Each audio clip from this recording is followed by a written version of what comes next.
Cannabis Common Sense, the show that tells the truth about marijuana and the politics behind its prohibition.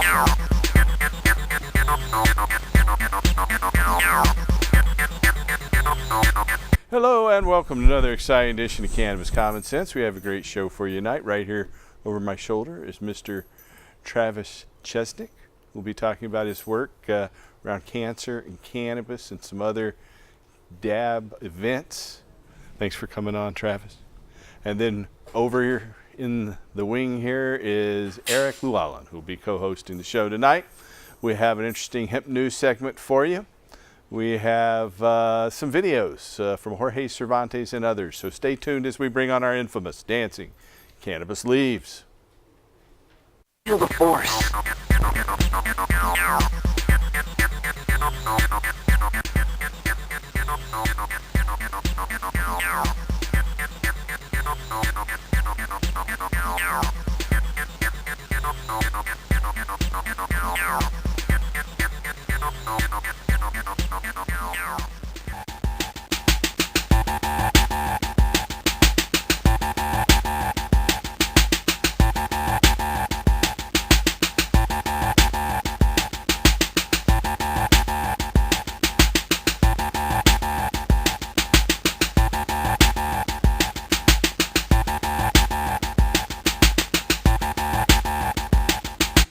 First story tonight is from Little Rock, Arkansas. The Arkansas Supreme Court cleared the way for the launch of its medical marijuana program today, reversing a lower court ruling that prevented officials from issuing the first grower licenses. In Arkansas, Pulaski County Judge Wendell Griffith had ruled in March that the state's process for awarding medical marijuana cultivation licenses was unconstitutional. The judge said the process violated the 2016 voter-approved constitutional amendment that legalized marijuana for patients with certain conditions in Arkansas. Griffith's order prevented the state's Medical Marijuana Commission from awarding cultivation licenses to 5 businesses it had identified as the top-scoring firms among 95 applicants that sought the permits. In response to the ruling, the state also halted its review of more than 220 medical marijuana dispensary applications. The Supreme Court of Arkansas ruled Thursday that Griffith did not have jurisdiction to halt the licenses. The court said the Arkansas Constitution prevents one branch of government from exercising another branch's power. Scott Harden, a spokesman for the Department of Finance and Administration in Arkansas, said the agency was reviewing the decision to determine the next steps in the licensing process. The ruling stemmed from a lawsuit filed by an unsuccessful applicant that argued the process for awarding the licenses was flawed. The company, Naturalist Health, cited 2 potential conflicts of interest by members of the commission.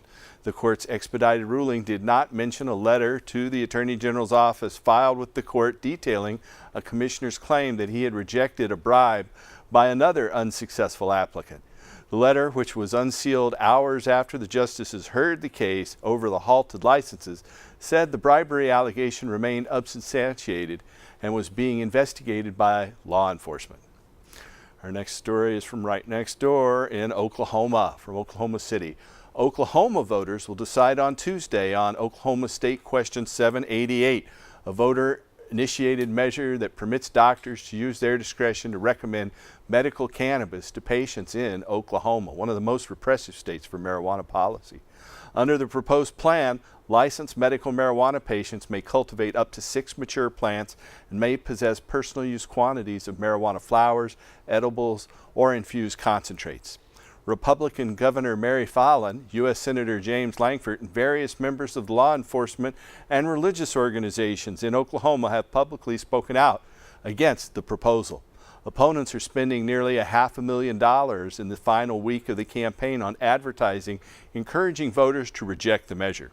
The Oklahoma governor has also said she intends to call lawmakers back for a special session if the voter-initiated measure passes. According to polling data released in May, Oklahoma voters support the passage of State Question 788 by a margin of nearly 2-1.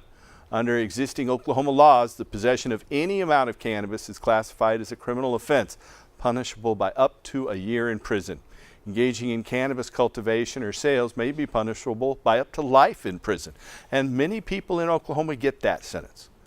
According to a study released earlier this month, Oklahoma's incarceration rate is over 1,080 people per 100,000 population, the highest rate in the United States.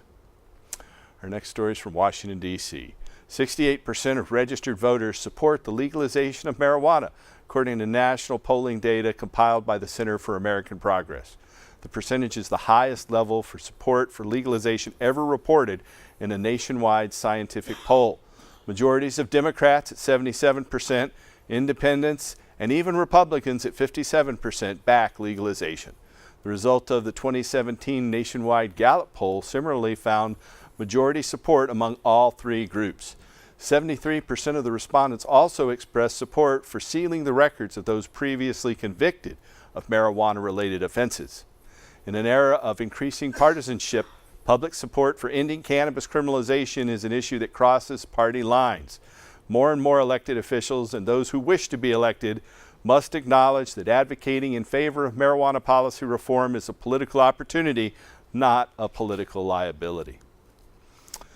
Our next story is from the Great White North, the national capital, Ottawa, Canada.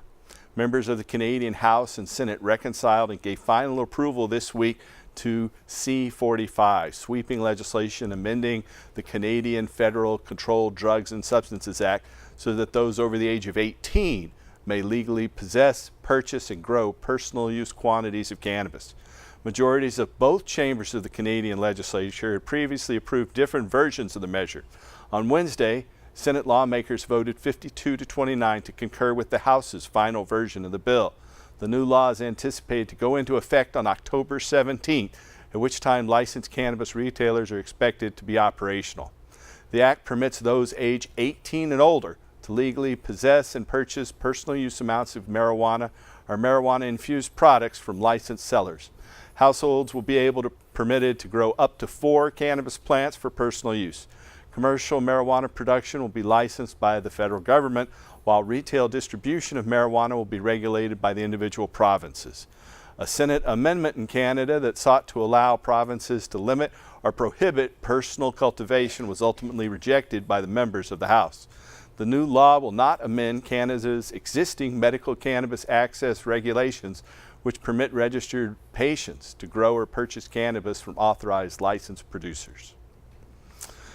From Massachusetts, the recreational marijuana era is officially underway in Massachusetts. Yesterday afternoon, officials at the Massachusetts Cannabis Control Commission granted the state's first ever recreational marijuana license to a cultivation facility in Milford, Massachusetts, operated by Sierra Naturals.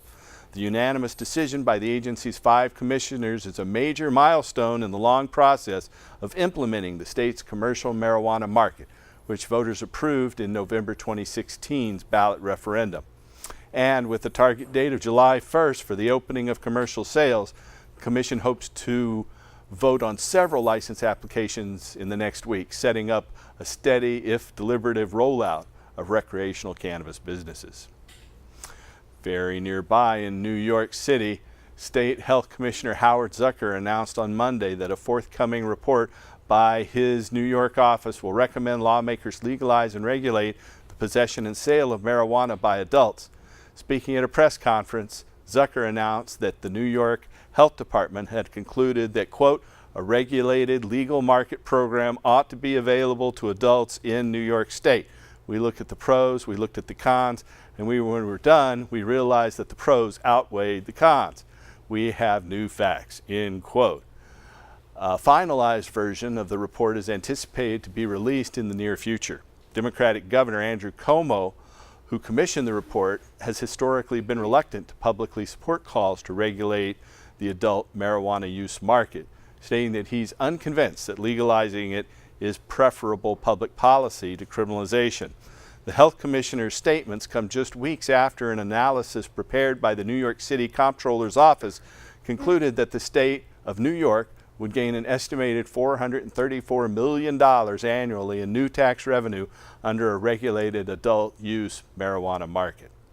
The New York Commissioner also announced Monday that the department has taken steps to immediately expand the state's medical cannabis program so that those seeking to use marijuana as an alternative to opioids may be eligible to participate.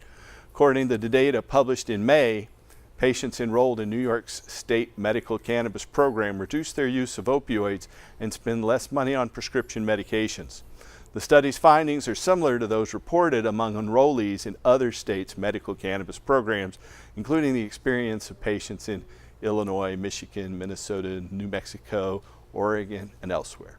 Also this week, New York City Mayor Bill de Blasio announced that under new policy, police would begin issuing summons rather than making arrests for offenses involving the public possession or use of marijuana. The policy change will go into effect in September.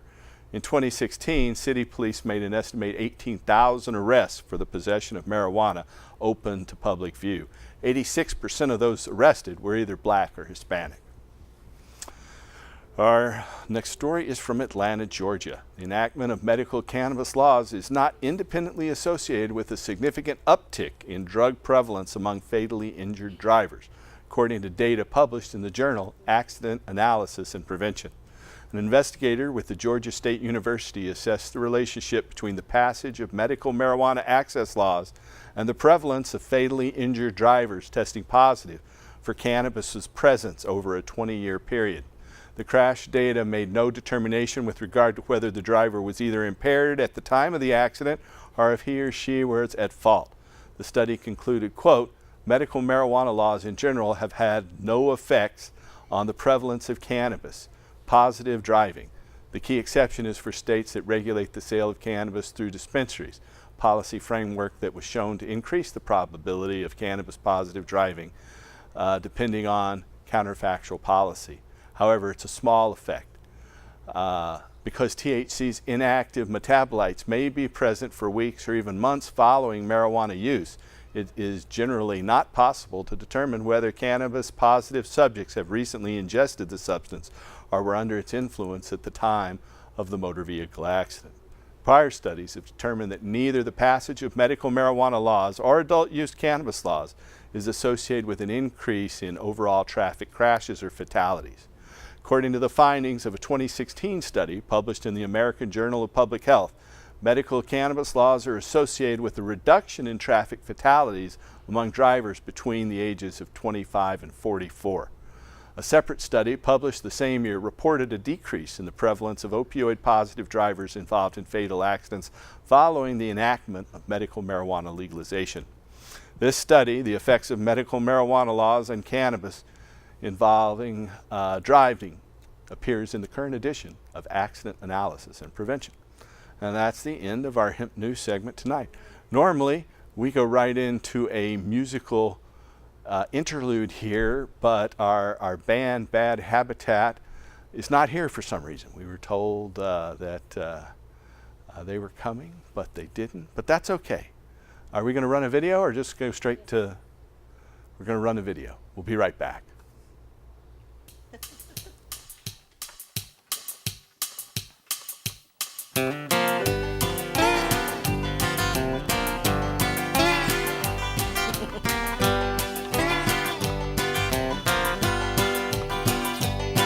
He's a hit at the hemp fest rallies and a kick at the hemp stalk too.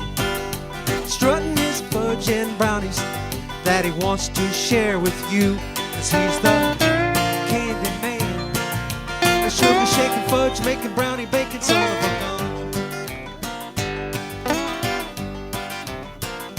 'Cause he's the candy man, the sugar shaking fudge making brownie baking son of a gun. Truck.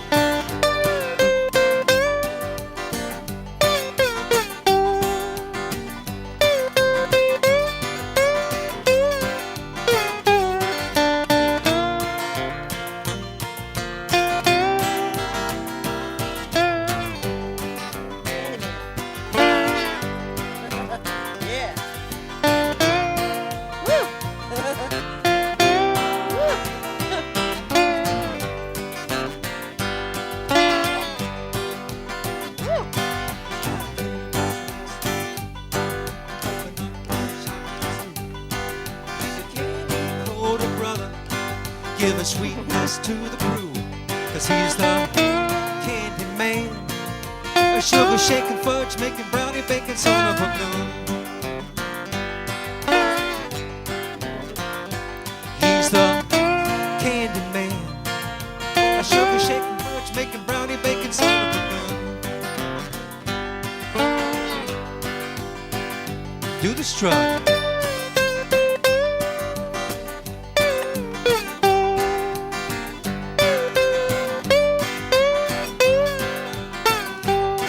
The candy man, a sugar shaking fudge, making brownie, baking son of a gun. Woo! He's the candy man, a sugar shaking fudge, making brownie, baking son of a gun. Take it away.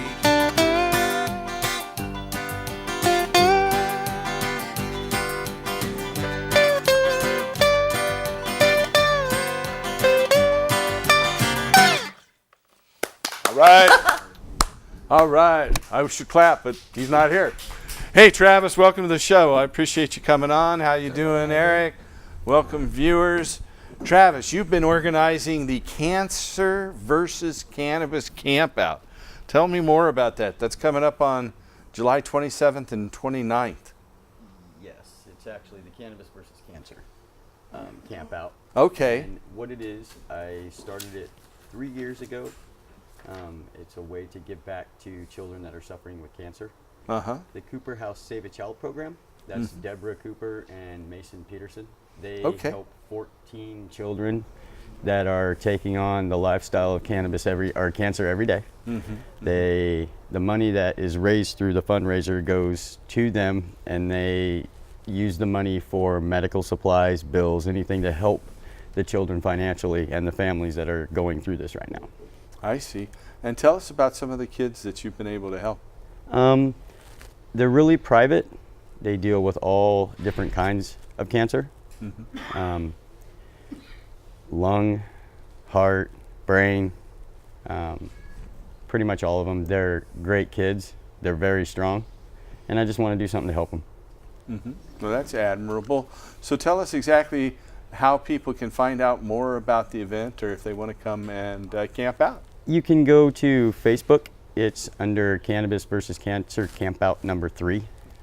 That's really the only social media I use. You can check it all out. Everything on the Facebook page is there. It tells you everything, speakers, some of the artists that are performing, and what it's about. I see. So how much does it cost? Right now for the weekend, it's $30 for a ticket. That'll go until a week before the show, or even the gate, and then it'll go to $40.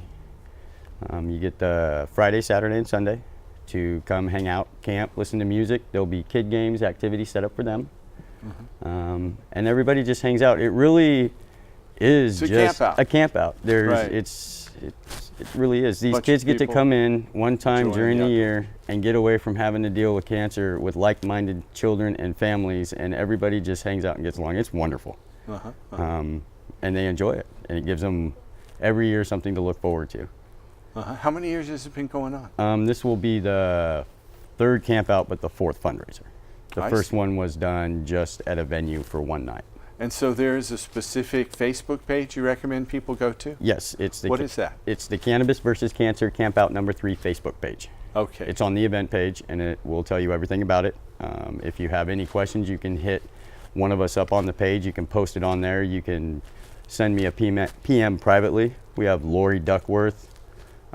She's involved. You can get a hold of her. Marco, he's involved. Janice Patton. There's a team that we all have come together to make this happen. Deborah and Mason. Deborah Cooper, of course. She is amazing. And Janice Patton. Of course, you can get a hold of Lori. A lot of the cannabis community up here in Portland are involved. It's going now, but we have people coming from Washington, such as Kat Jetter, Paulie Carter with Munch Media. They come down. Megan and Maddie Holt will be coming down again this year. There's your support poster there. Yes, sir. That would be it. Hot off the press here. We're happy to have it here. Eric, have you been involved in this at all? I know, but I do know Deborah and Mason and Granny Janice. all wonderful people. I've helped out with the Cooper House a few times myself. I see. Great. So if you have a question or comment for us tonight, it is June 22nd as we're taping this live. You can give us a call at 503-288-4442. If you have anything to talk about that has to do with marijuana, medical marijuana patients, industrial hemp, or anything along those lines, you can call us at 503-288-4442. That's 503-288-4442. We also have a live studio audience, and studio audience members are welcome to come up off camera to a microphone that we have here in the studio. If you'd like to come down to our studio audience, we'll be doing a show next Friday. We also have an event going on next Friday that Eric will be telling us about in just a moment. But we're down here at 2766 Northeast Martin Luther King Jr. Boulevard almost every Friday night, though we won't have a live show on July 6th. We will tape one in advance and be running it on cable and on our web sites like facebook.com/restorehemp.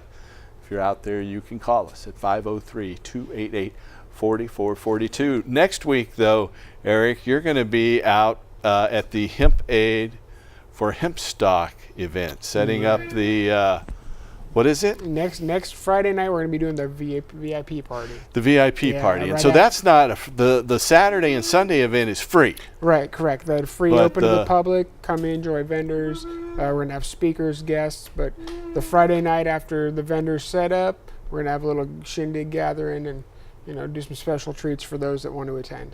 And so how can people find out more about that? You can check out our Facebook page. And that's Hemp Aid for Hemp Stock. There's a little correct. There's a flyer right there going on. We're going to have that's going on the Friday night, the 29th. We're going to be doing a little meet and greet with a few of the artists, some food.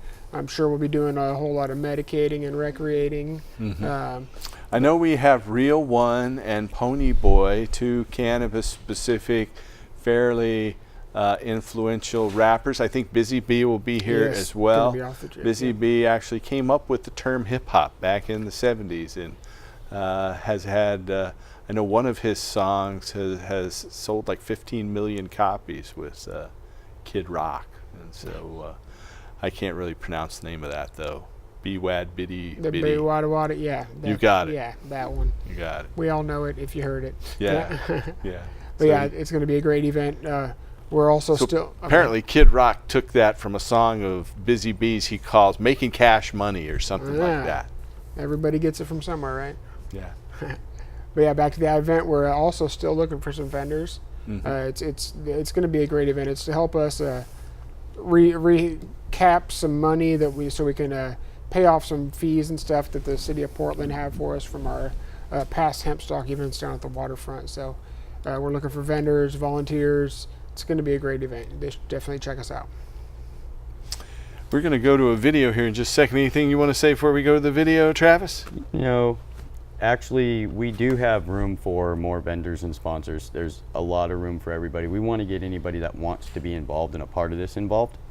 So you can send a message there on the event page and we will get the information you need. Okay, and so the Hemp Aid for Hemp Stock is going to be in rural area outside of Oregon City in Clackamas County, and the Cannabis versus Cancer campout is going to be at the Bittersweet Campground in Blue River, Oregon. Is that out near Eugene? What county is that in? It's actually going towards Bend from Springfield. Oh, okay. The bus stop that takes you, the Greyhound from Springfield and Eugene over to Bend, stops at the Bittersweet Campground. That's actually a bus stop there. Oh, okay. And it's about 15 minutes from Cougar Hot Springs. Okay. Last year, that was a real benefit for a lot of people because 500 yards up the road, you take a left, in 10 minutes you're up there at Cougar Hot Springs. So they were able to go up, check it out. And mass transit access. That's yes, pretty unusual for a camp out. Yeah, we actually had one lady use the bus to get there last year. All right. Well, maybe you'll have more this year. Yeah. So that's the bus out of Eugene and yes. Springfield. Yes, the 91, I believe. 91 bus. All right. We have a video we're going to play right now, and we'll be right back after this video. Stay tuned.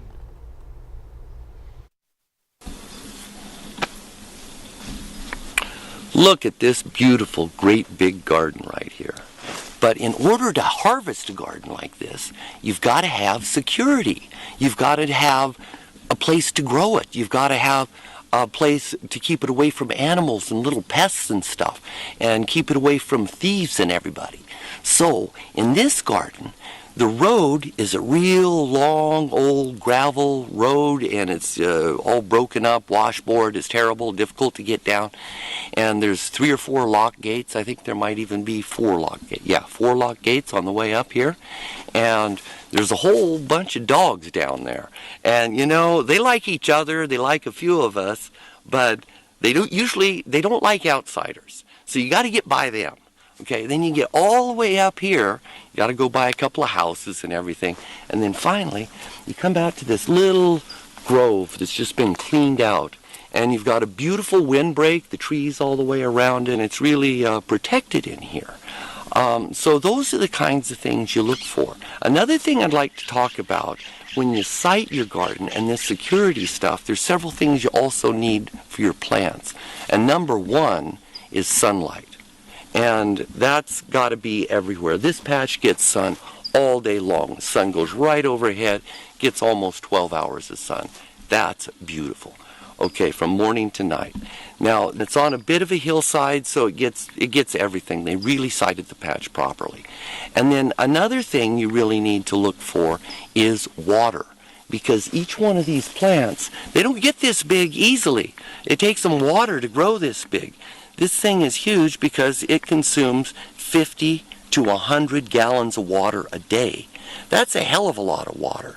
And it gets hotter than, we call it hotter than a popcorn fart. I mean, it gets really hot out here. It gets to be like, 100, 110 degrees out here. And that means the chemistry of these leaves, if it's 100 degrees out there, it's 110, 115 inside this leaf. That means everything quits growing. So they're going to use a lot of water just to try to stay cool. And that's real important. So you need a good water source, hundreds of gallons. If you have to take it out of a public stream, you could be looking at trouble because that's public water and it's a public asset. So you're going to need to find a well or somewhere where you can, get water, city water. Otherwise, you're going to have to haul it. And I don't know about you, but water weighs 8 pounds for 1 gallon. 1 gallon, 8 pounds. Okay, 10 gallons of water, 80 pounds. Okay, 50 gallons of water, 400 pounds. That's a hell of a lot of weight. So it's best to use a pump or, some other way to carry it than, Armstrong.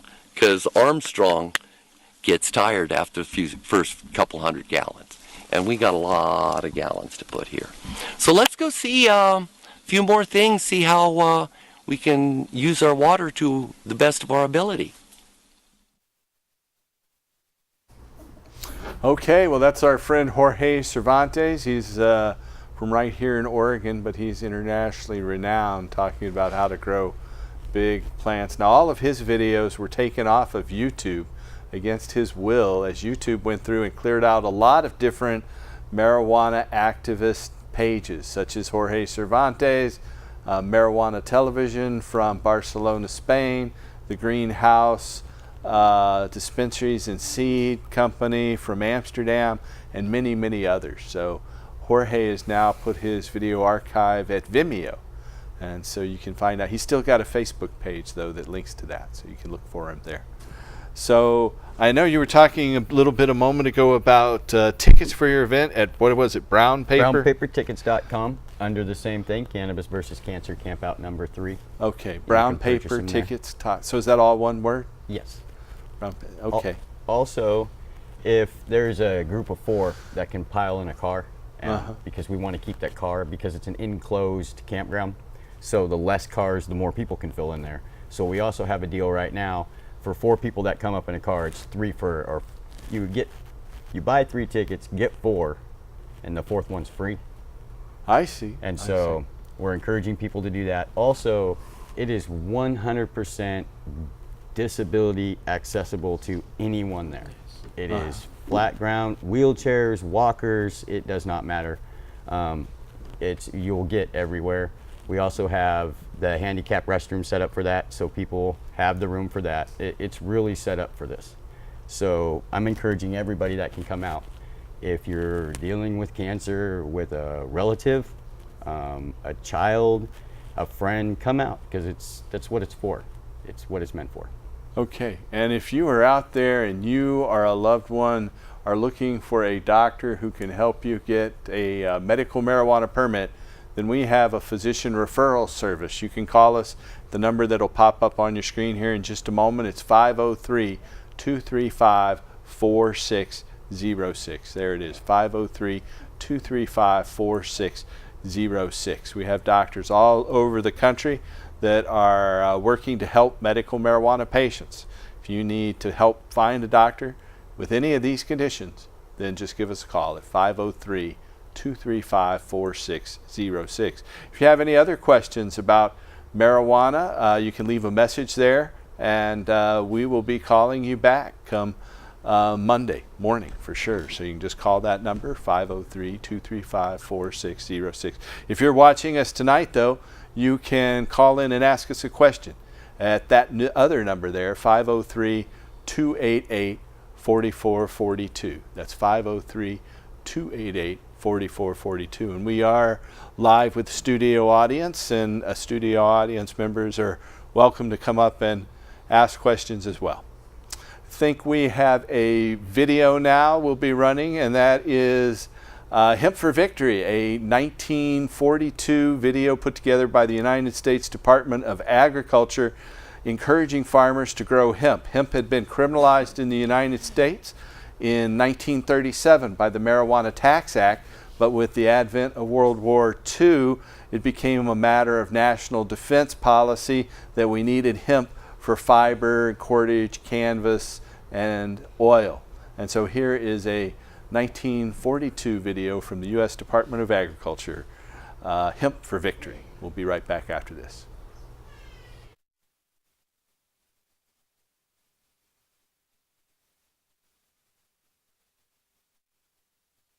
Quite ready. That was the wrong screen, apparently.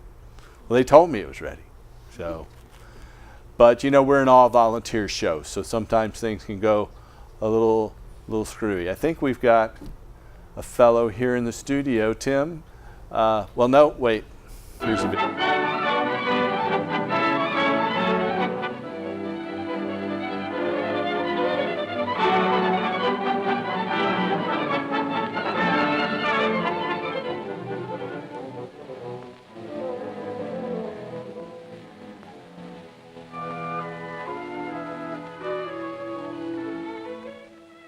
Long ago, when these ancient Grecian temples were new, hemp was already old in the service of mankind.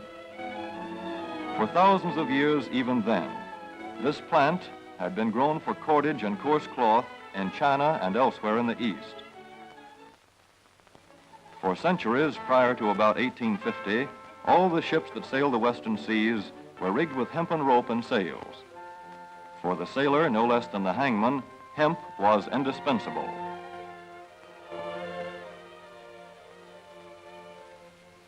A 44-gun frigate, like our cherished old Ironsides, took over 60 tons of hemp for rigging.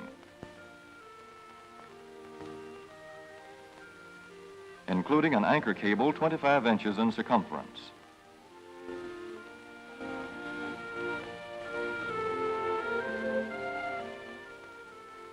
The Conestoga wagons and prairie schooners of pioneer days were covered with hempen canvas. Indeed, the very word canvas comes from the Arabic word for hemp. In those days, hemp was an important crop in Kentucky and Missouri. Then came cheaper imported fibers for cordage, like jute, sisal, and manila hemp, and the culture of hemp in America declined. But now, with Philippine and East Indian sources of hemp in the hands of the Japanese, and shipment of jute from India curtailed, American hemp must meet the needs of our Army and Navy as well as of our industries. In 1942, patriotic farmers at the government's request planted 36,000 acres of seed hemp, an increase of several thousand%. The goal for 1943 is 50,000 acres of seed hemp. In Kentucky, much of the seed hemp acreage is on river bottom land such as this, along the Kentucky River Gorge. Some of these fields are inaccessible except by boat. Thus, plans are afoot for a great expansion of the hemp industry as a part of the war program. This film is designed to tell farmers how to handle this ancient crop, now little known outside Kentucky and Wisconsin. This is hemp seed. Be careful how you use it. For to grow hemp legally, you must have a federal registration and tax stamp. This is provided for in your contract. Ask your AAA committeeman or your county agent about it. Don't forget, hemp demands a rich, well-drained soil such as is found here in the bluegrass region of Kentucky or in central Wisconsin.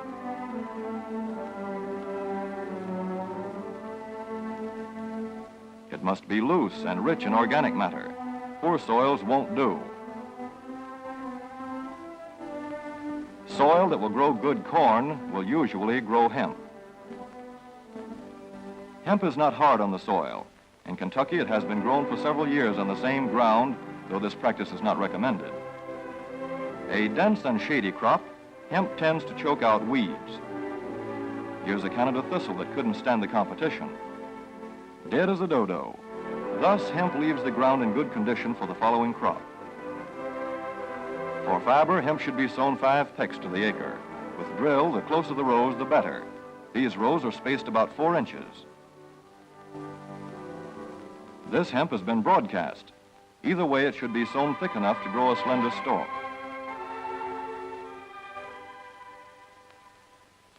Here's an ideal stand. The right height to be harvested easily, thick enough to grow slender stalks that are easy to cut and process.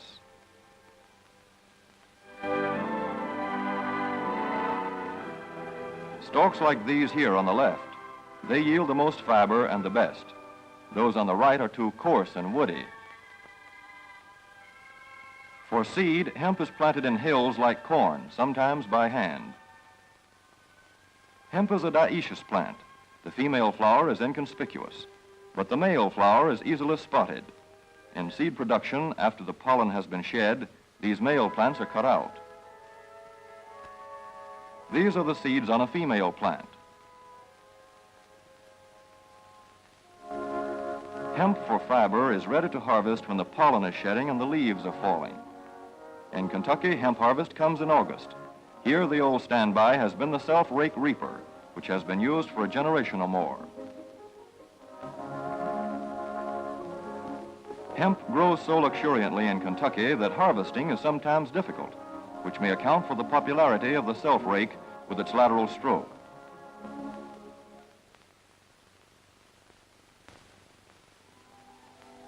A modified rice binder has been used to some extent. This machine works well in average hemp.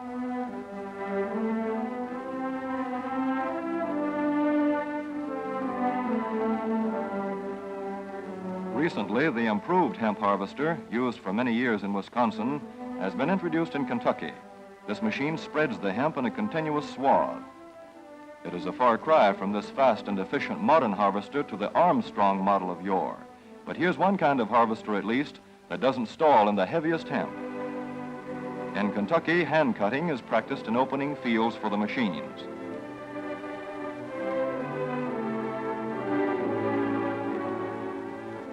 In Kentucky, hemp is shucked as soon as safe after cutting, to be spread out for retting later in the fall.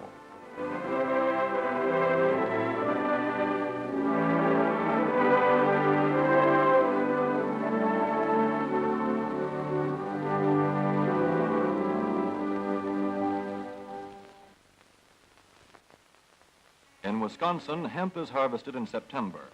Here, the hemp harvester with automatic spreader is standard equipment. Note how smoothly the rotating apron lays the swath preparatory to retting. Here it is a common and essential practice to leave headlands around hemp fields. These strips may be planted to other crops, preferably small grain. Thus, the harvester has room to make its first round without preparatory hand cutting. Here the machine is running over corn stubble. When the cutter bar is much shorter than the hemp is tall, overlapping occurs. Not so good for retting. The standard cut is 8 to 9 feet. The length of time hemp is left on the ground to ret depends on the weather. The swaths must be turned to get a uniform ret.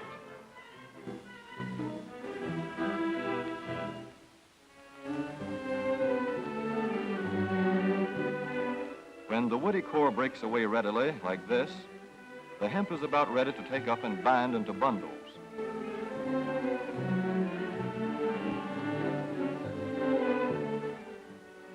Well-retted hemp is light to dark gray. The fiber tends to pull away from the stalk. The presence of stalks in the bowstring stage indicates that retting is well underway.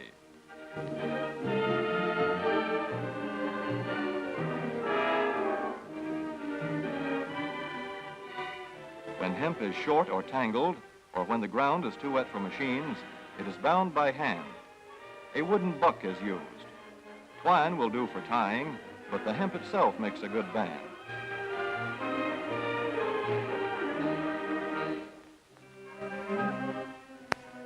When conditions are favorable, the pickup binder is commonly used. The swaths should lie smooth and even with stalks parallel. The picker won't work well in tangled hemp.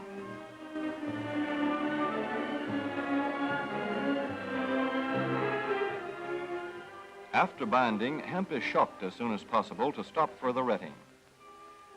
In 1942, 14,000 acres of fiber hemp were harvested in the United States. The goal for 1943 is 300,000 acres. Thus, hemp, Cannabis sativa, the old standby cordage fiber, is staging a strong comeback. This is Kentucky hemp going into the dryer of a mill at Versailles.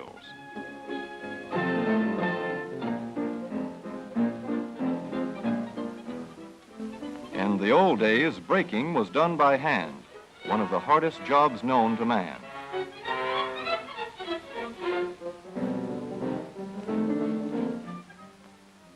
Now the power breaker makes quick work of it.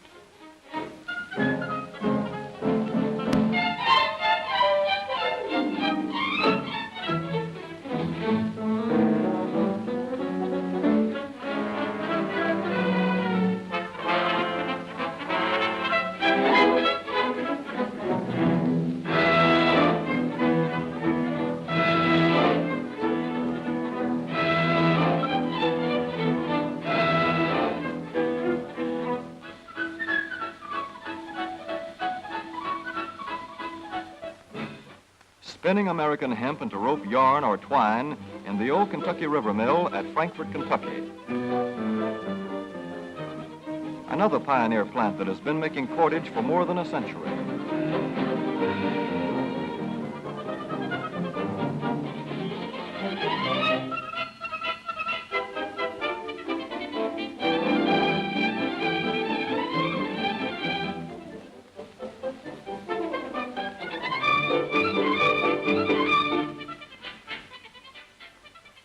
All such plants will presently be turning out products spun from American-grown hemp. Twine of various kinds for tying, winding armatures, and upholsterers' work. Rope for marine rigging and towing, for hay forks, derricks, and heavy-duty tackle. Light-duty fire hose. Thread for shoes for millions of American soldiers. And parachute webbing for our paratroopers.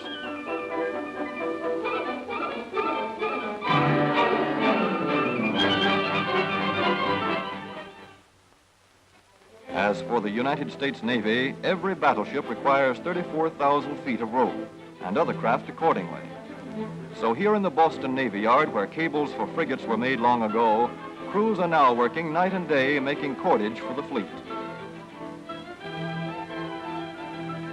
In the old days, rope yarn was spun by hand.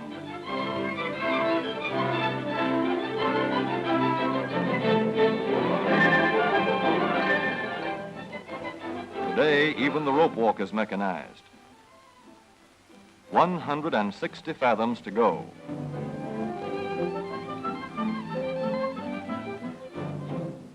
The rope yarn feeds through holes in an iron plate.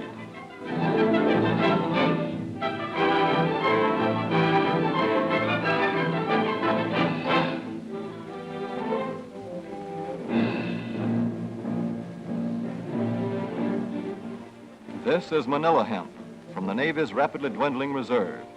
When that is gone, American hemp will go on duty again. Hemp for mooring ships, hemp for tow lines.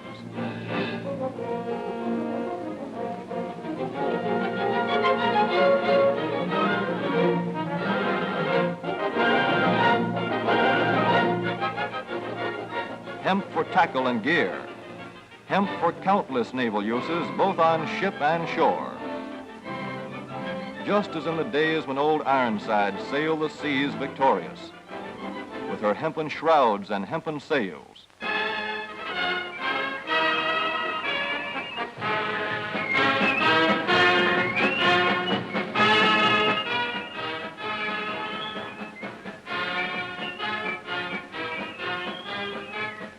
Hemp for victory.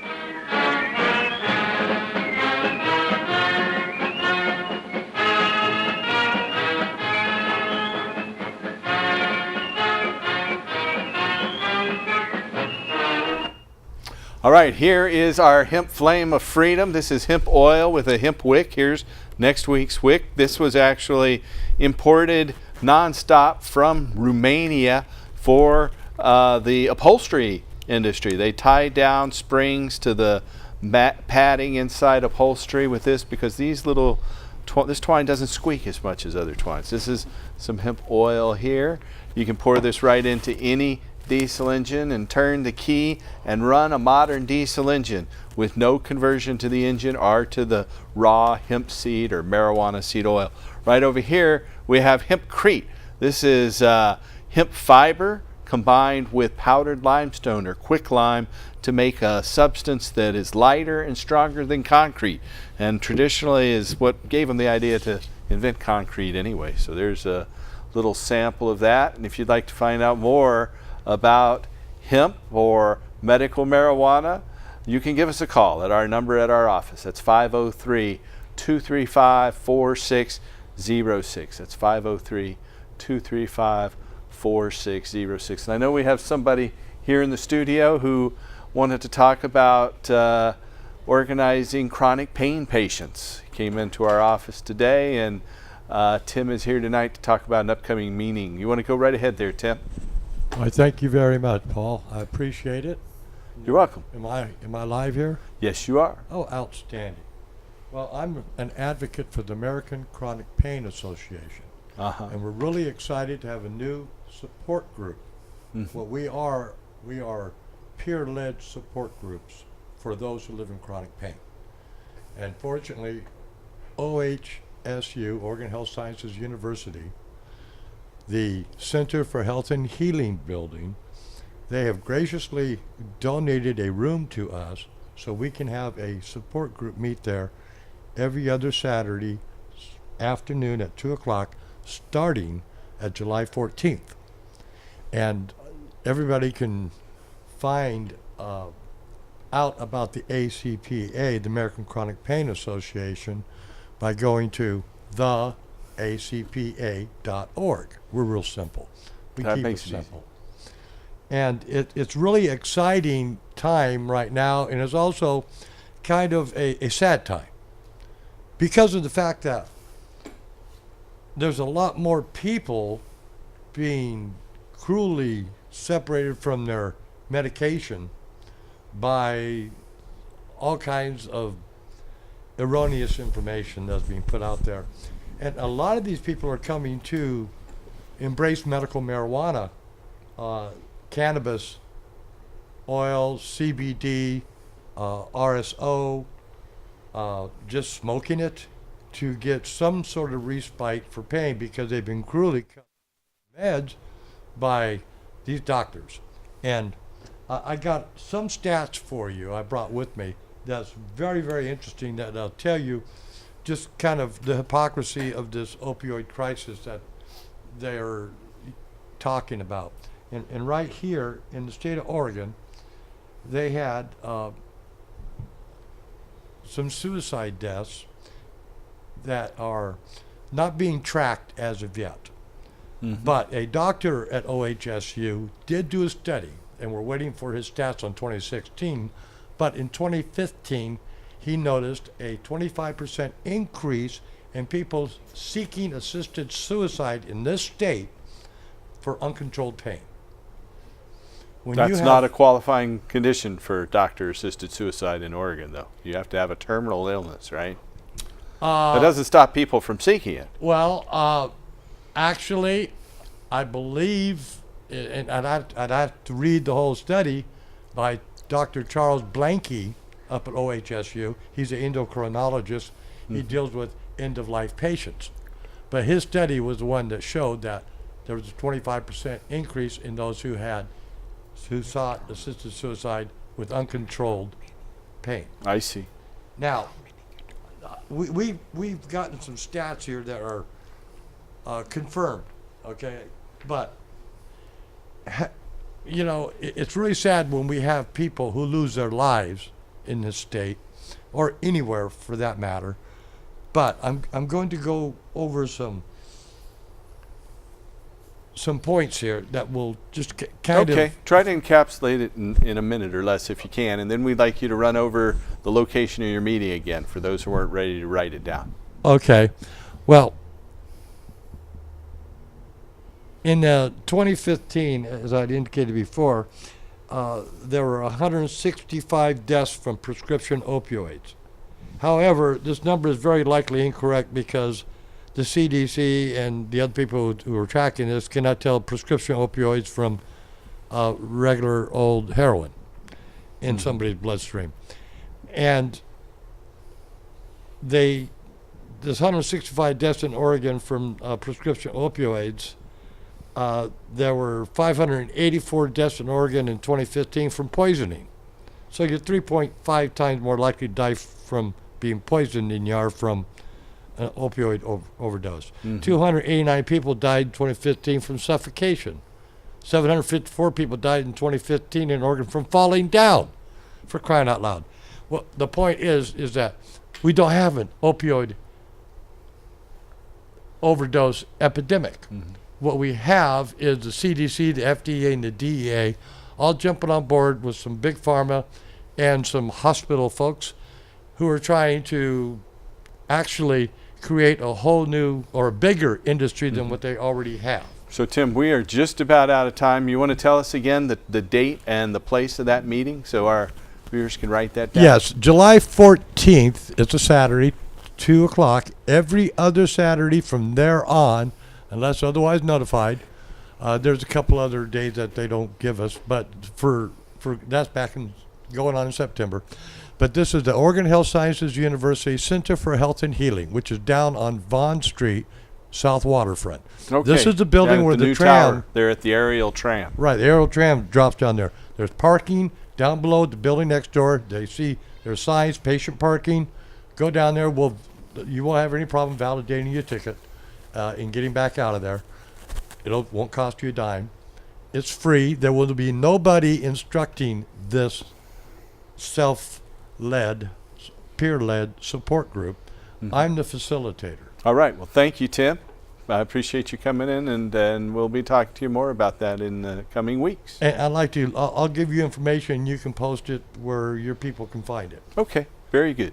Thank you very much. You're welcome. Thank you. I understand we have some callers that are standing by that have called in on the line. So welcome to the show, caller. Hi. Hi. Kate.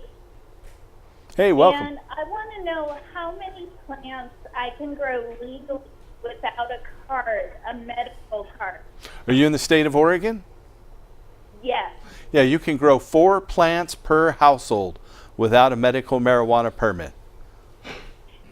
Even if we have 2 different people growing those plants? Yeah, it's kind of bizarre, I think, that it's per household. It's not per person. But the Oregon law says you can legally grow 4 mature, which means flowering, marijuana plants per household. Thank you so much. Have happy. Hey, you're welcome. Glad we could help. Go ahead. I'm going to jump in real quick. I know we're running out of time here. One last thing for Hemp Aid for Hemp Stock. One of our volunteers in the back, Dana Canals, has donated 5 guitars for us to auction off. If you want to look down here. Yeah, we've got one. A really nice of them guitar down here. Yeah, he's put a lot of work into getting these fixed up, looking nice, and they're 5 of them going, and we're gonna probably get one of them signed. We're shooting to get one of them signed by all of our artists, but we're gonna be doing raffles both days. Come get yourself some raffle tickets, and hopefully you walk away with one of these nice guitars we're putting up. And we have a poster that we popped up there for Hemp Aid for Hemp Stock. Let's go ahead and show that poster one more time. So it's going to be right out on Fisher Mill Road in Oregon City, Saturday from 11 a.m. till 8 p.m. and then Sunday 11 a.m. to 6 p.m. and then the benefit on Friday night. VIP benefit Friday night starts at, I believe we're doing a 7 p.m. start time, and we're going until 10 p.m. I also want to say we're doing a volunteer potluck tomorrow at that same address. If you want to volunteer, if you want to get to know the crew that you're going to be working with, come out and see us. What time is that? It starts at 4:20. That address right there. Yeah, it's a great time. Easy to remember. It's a finger food type potluck. We're just gonna get together, maybe walk the grounds so all of our volunteers get used to the layout and whatnot. But come say hey and come volunteer. It's gonna be great. And again, we're looking for vendors also. You know, we've got about 1 minute stand. Let's see if we can get this caller here. Welcome to the show, caller. Hello? Hello. I am on methadone. And I'm also a kidney dialysis patient. And so when I try to take the medications that get rid of the neuropathy and everything, like the gabapentin, it stays in my body. And now everybody tells me, well, take the cannabis or whatever. It's really, if you're on the organ transplant list, using medical cannabis might get you kicked off of the organ transplant list. So I recommend you talk to your physician before using medical cannabis if you are on an organ transplant list. Good luck.